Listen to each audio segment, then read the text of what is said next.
안녕하세요. 오늘도 사연살롱을 찾아주셔서 감사합니다. 대전에 살고 있는 50대 주부입니다. 저에게는 세상 누구보다 얄미운 시누이가 한 명 있어요. 보통은 남편 여동생들이 얄밉게 군다는데 제 경우는 남편 누나가 그랬죠. 거기엔 약간의 이유가 있어요. 남편과 저는 6살이나 차이가 나거든요. 문제는 연상녀 연하남 커플이라는 거죠.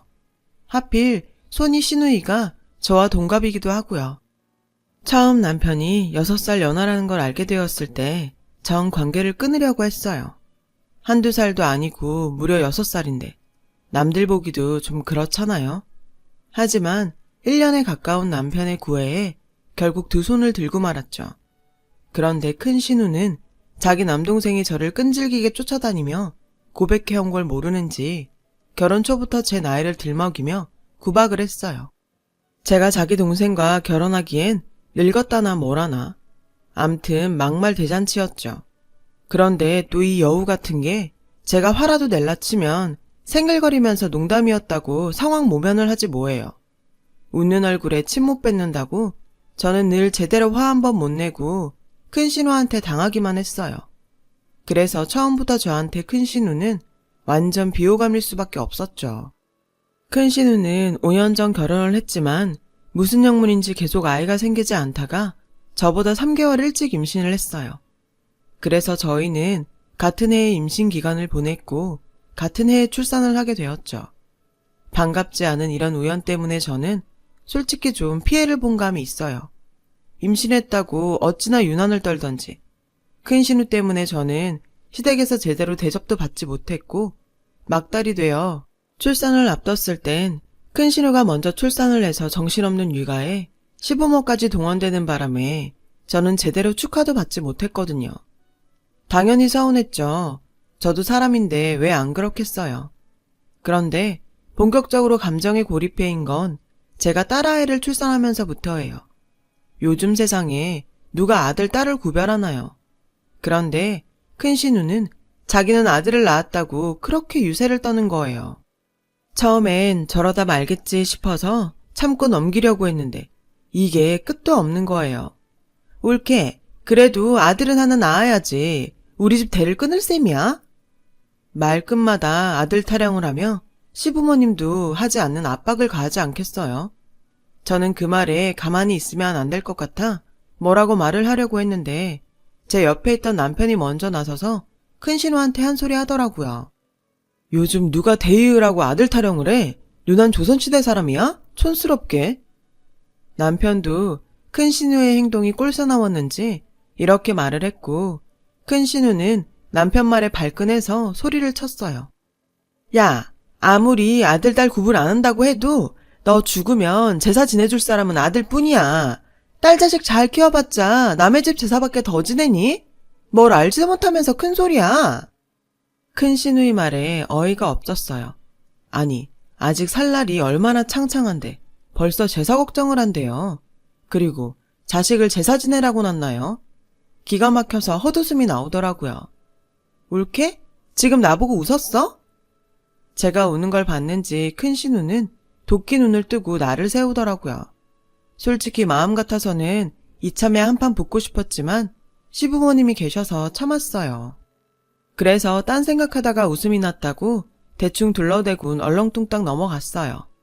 그날 이후 큰 신우는 본격적으로 저를 볼 때마다 은근히 아들 낳은 유세를 떨었고 제가 반응이 없자 저희 딸아이를 괴롭히기 시작했어요. 얜 지지배가 오빠한테 앉으려고 하네. 종혁이가 소영이보다 먼저 태어났으니까 앞으로는 오빠라고 해. 오빠라고 불러봐. 오빠. 주방에서 시어머니와 음식 준비를 하던 저는 큰 신우가 제 딸아이에게 자기 아들한테 오빠라고 부르라고 강요하는 걸 보고는 참을 수가 없었어요. 그래서 음식을 하다 말고 거실로 나가 큰 신우한테 한 소리를 했어요. 형님, 종혁이랑 소영이 동갑이잖아요. 근데 무슨 오빠예요? 어머머, 한 집에 동갑이 어딨어? 우리 종혁이가 3달 먼저 태어났으니까 오빠지. 그리고 올케랑 나도 동갑인데 올케는 나한테 형님이라고 하잖아. 무식한 건지 막무가내인 건지 도통 말이 안 통하더라고요. 생각 같아선 그걸 지금 비유라고 하냐고 따져 묻고 싶었어요. 그런데 그 순간 시어머니가 끼어들지 뭐예요. 예, 그건 우리 큰애 말이 맞다. 옛날엔 다들 그렇게 했어. 쌍둥이도 몇 번 먼저 태어나면 형 아니니? 시어머니를 보니 내가 말을 말아야 하겠더라고요. 이런 사람들한테 내가 뭔 소리를 하겠냐 싶었거든요. 그런데 여기서 한술 더 뜨는 사람이 있었어요. 바로 저희 시아버지셨죠. 큰 신우 말처럼 은근히 대를 이을 손자를 원했던 시아버지는 첫째로 딸을 낳고 둘째 소식이 없는 저에게 본격적으로 압박을 가하기 시작했어요. 우리 집 딸은 그 집 가서 그 집 장손까지 낳았는데 우리 며느리는 좀 분발해야 하지 않겠니? 아니, 임신이 무슨 경기도 아니고 왜 경쟁을 붙이는지 이해가 안 되더라고요. 저는 기가 차서 남편을 쳐다봤어요. 사실 저희 부부는 결혼 전부터 아이는 아들, 딸 구분 없이 한 명만 낳자고 약속을 한 상태였거든요. 그래서 저는 가족들 앞에서 그 얘기를 하라고 남편한테 무언의 신호를 보냈죠. 그랬더니 남편은 지금은 아니라는 듯 고민하는 눈치였어요. 하지만 저의 계속되는 신호에 어쩔 수 없이 말을 꺼내더라고요. 저희 둘째는 갖지 않기로 했어요. 남편의 말에 시댁 식구들은 눈이 동그래져서는 금방이라도 무슨 일이 일어날 것처럼 저를 쏘아보더라고요. 말은 남편이 했는데 말이에요. 저는 따가운 시선을 받으며 말했어요. 우리가 애들을 여럿 낳아 기를 형편도 안 되고 여러 아이에게 사랑을 나눠주느니 한 명한테 몽땅 쏟아붓고 싶다고 말이죠. 그리고 그건 결혼 전부터 약속한 거라고 말이에요. 그러자 시아버지는 기다렸다는 듯이 버럭 화를 내시더라고요. 그 중요한 걸 왜 니들끼리 결정해? 저는 시아버지의 태도에 당황해서 아버님 얼굴을 보며 말했어요. 자식을 낳는 것도 키우는 것도 저희 몫인데 그럼 그 결정을 누구랑 해요? 시아버지는 제 말에 당황하셨고 순식간에 시댁 분위기는 싸늘해졌어요. 제가 여지껏 시댁 어른들 말에 토를 달아본 적이 없어서 그랬을 거예요. 하지만 그렇다고 해서 대충 알겠다고 하고 지나칠 수만은 없었어요. 제 아이에 대한 문제니까요. 그때였어요. 큰 신우는 불난 집에 기름을 붓더군요. 옳게, 지금 그 말은 내 동생이 능력이 없어서 애를 못 낳는다는 거네? 순간 시부모님은 싸늘한 눈빛으로 저를 쏘아보았고 위기의식을 느낀 남편은 저와 딸아이를 데리고 시댁을 나왔어요. 하지만 그것은 임시방편이었어요. 그놈의 아들이 뭔지 시댁의 압박은 계속되었어요. 니들 편하자고 애 하나만 낳겠다는데 나중에 소영이 혼자 외롭고 슬프다. 너희가 억만금을 남길 것도 아니잖아. 그러니까 소영이한테 유산 남겨준다 생각하고 남동생 만들어줘. 사람은 다 태어날 때 자기가 먹을 거 갖고 태어난다잖아. 걱정하지 말고 나. 시부모님은 근 2년간은 생각을 바꾸라고 저를 들들 볶으셨어요. 저도 사람이라 짜증은 났지만 그래도 한쪽 귀로 듣고 한쪽 귀로 흘려버리며 버텼더니 2년이 지나고 나서부터는 서서히 포기하는 것 같았어요. 한 사람만 빼고요. 바로 큰 신우였죠. 엊그제 엄마가 울면서 전화하셨더라. 올케가 죽어라 말을 안 들어먹어서 더는 못하시겠다고. 손주 포기하시겠대. 어쩜 사람이 그러니? 노인네들이 늙음하게 손주 한번 안아보고 싶다는데 그걸 못해줘? 올케가 시집와서 한 게 뭐 있어? 혼수를 남들처럼 해왔어. 용돈을 제대로 들여봤어. 꼴랑 기집애 하나 낳은 거밖에 없으면서. 댐 못 있는 며느리 예전 같으면 소방 맞아도 할 말 없는 거야. 그런 걸 어르고 달래줬더니 기고만장해가지군. 쓸데없이 고집 부리지 말고 둘째 가져. 애는 엄마가 키워주신다니까. 형님도 지금 애 키우니까 아실 거 아니에요. 애는 낳는 것보다 키우는 게 더 중요하잖아요. 아무리 공평하게 사랑을 준다고 해도 그게 가능하겠냐고요. 둘째 낳으면 소영이 입장에선 부모 사랑 뺏기는 기분일 텐데 저 그러기 싫어요. 소영이한테 그런 상처 주기 싫다고요. 온전히 소영이한테만 사랑을 주고 싶어요. 저는 최대한 감정을 자제하며 말했어요. 솔직히 마음으로는 아들을 낳았어도 이렇게 둘째 타령을 했겠느냐. 딸 낳았다는 이유로 둘째를 강요하는 건 말도 안 된다. 라고 말하고 싶었지만요. 아무튼 시간이 지나고 나니 시부모님은 손주에 대한 미련을 버리셨어요. 하지만 아버님께서는 가끔 그러셨죠.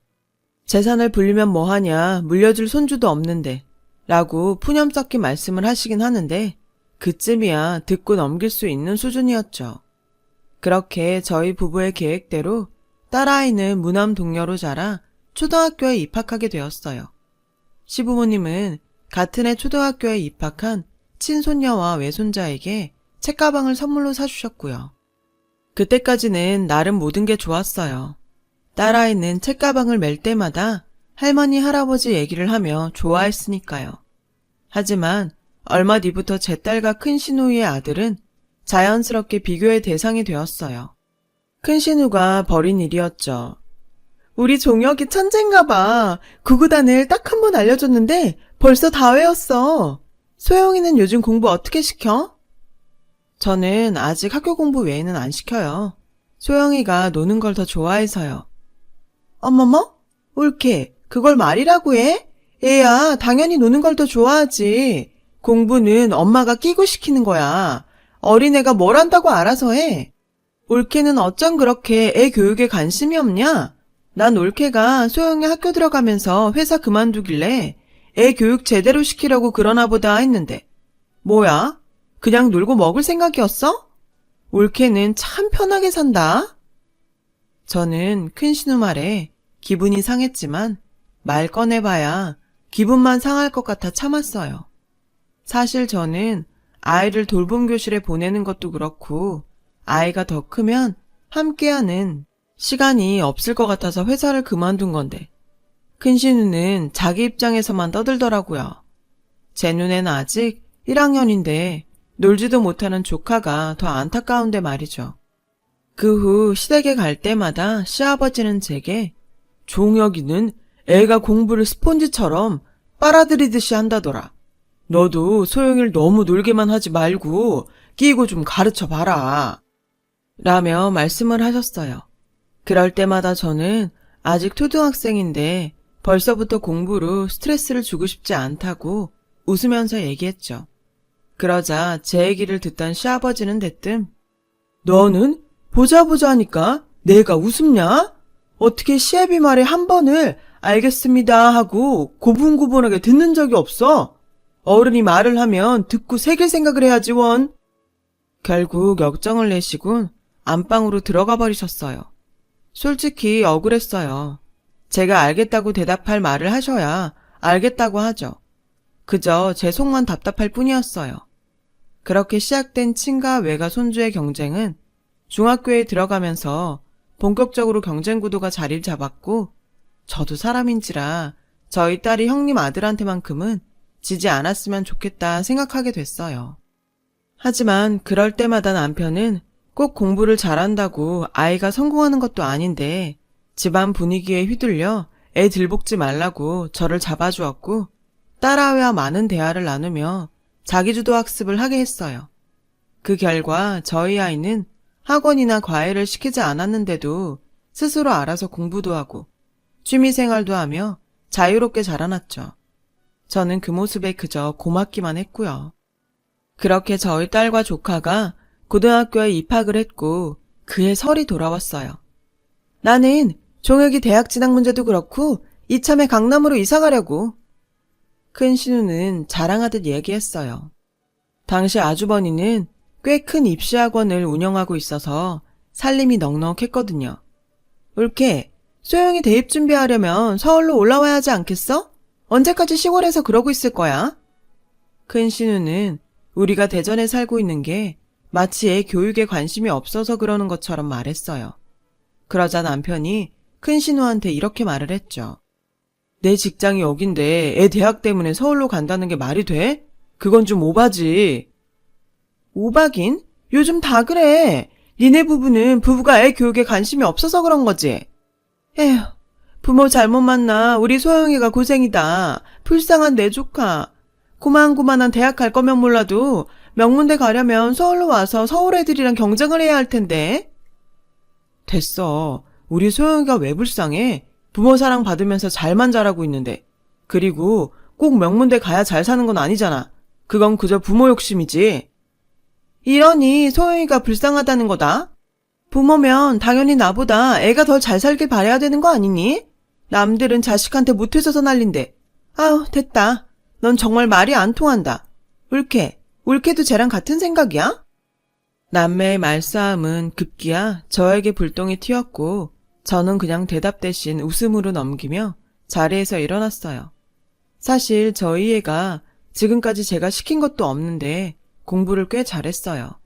그래서 저희 부부의 교육 방식이 틀리지 않았다고 생각하고 있었고요. 그런데 이런 생각을 큰 신우한테 말을 해봤자 씨알도 안 먹힐 게 뻔했기에 그냥 말을 말자 했던 거죠. 그때였어요. 방에서 핸드폰을 보며 놀고 있는 저희 딸아이 옆에 잔뜩 인상을 쓰고 문제집을 풀고 있는 조카의 얼굴이 눈에 보이더라고요. 그 모습이 내심 눈에 거슬리긴 했어요.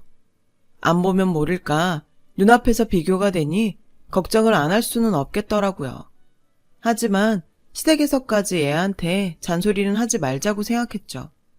그렇게 생각하고 보니 연신 인상을 쓰고 문제집과 씨름하는 조카가 안쓰럽게 보였어요.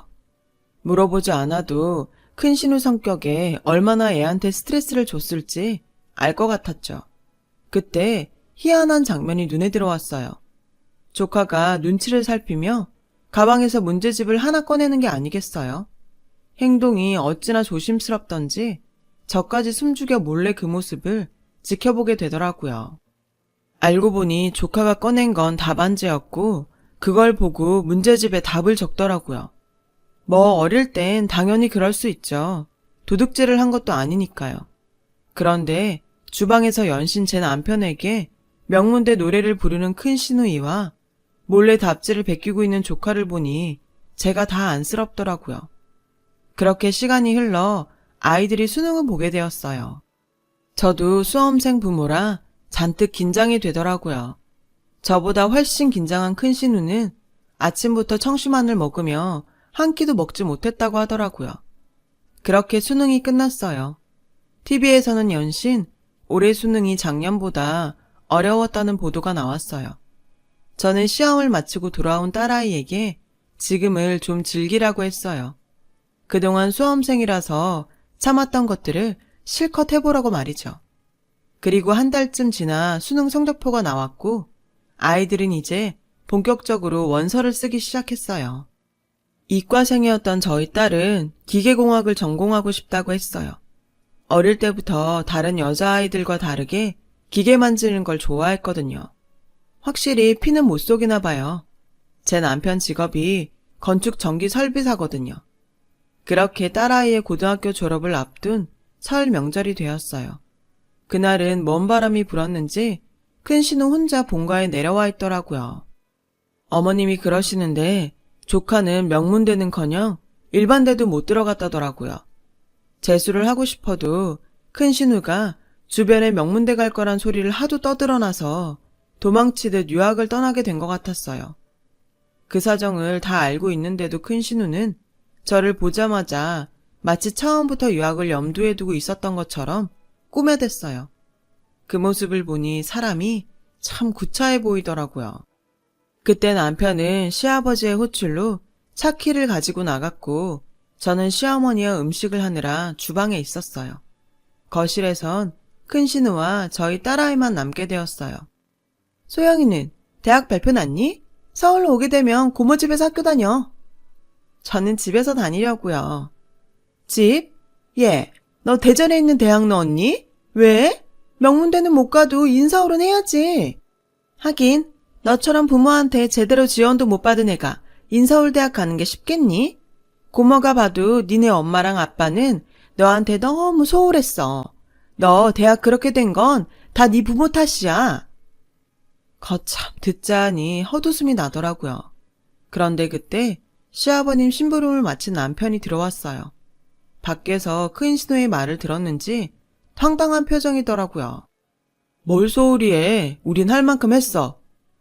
큰 신우는 마침 잘 됐다는 듯 남편에게 한 소리 하더라고요. 할 만큼 하긴.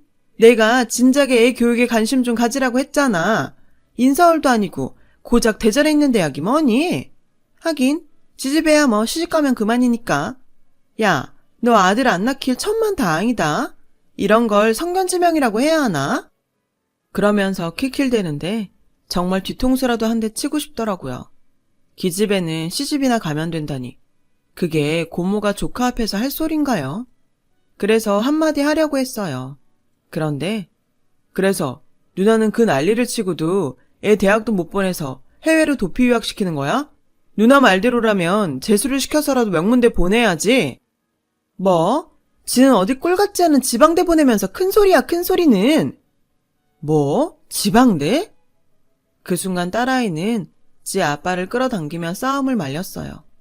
그리고는 조용히 지 고모한테 핸드폰에 찍어둔 대학 합격증을 보여주더군요. 딸아이의 합격증을 본 큰 신우는 눈이 왕방울만해졌어요. 저는 그 모습에 웃음이 나왔고요. 왜냐고요? 제 딸아이는 카이스트에 합격을 했거든요. 대입 원서를 쓰러 애 학교에 갔을 때 담임선생님이 그랬거든요. 우리 애 성적이면 대한민국에 있는 대학은 어디든 무난히 들어갈 수 있다고요. 딸아이는 자긴 무조건 카이스트 기계공학과에 갈 거라고 했어요. 그런 딸애가 얼마나 대견하던지. 다른 집 아이들처럼 돈 들여가며 억지로 공부시키지 않았는데 혼자 내신 관리며 수능 성적까지 완벽하게 관리했고 결국 원하던 카이스트 합격증까지 손에 넣었으니까요. 인서울. 그것도 명문대만 바라보던 큰 신우는 제 딸아이 합격증을 보고도 믿기지가 않았는지 몇 번이나 되물었어요.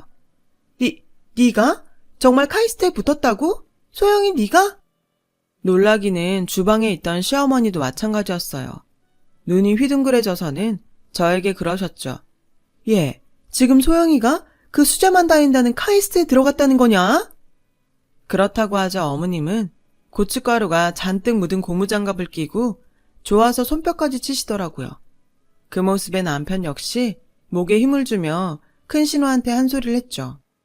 누나, 하을에는 안 시켜도 이렇게 해. 괜히 여자 남자 구별하고 서울이니 지방이니 구분하는 사람들이 문제라고. 누나처럼 말이야. 알았어?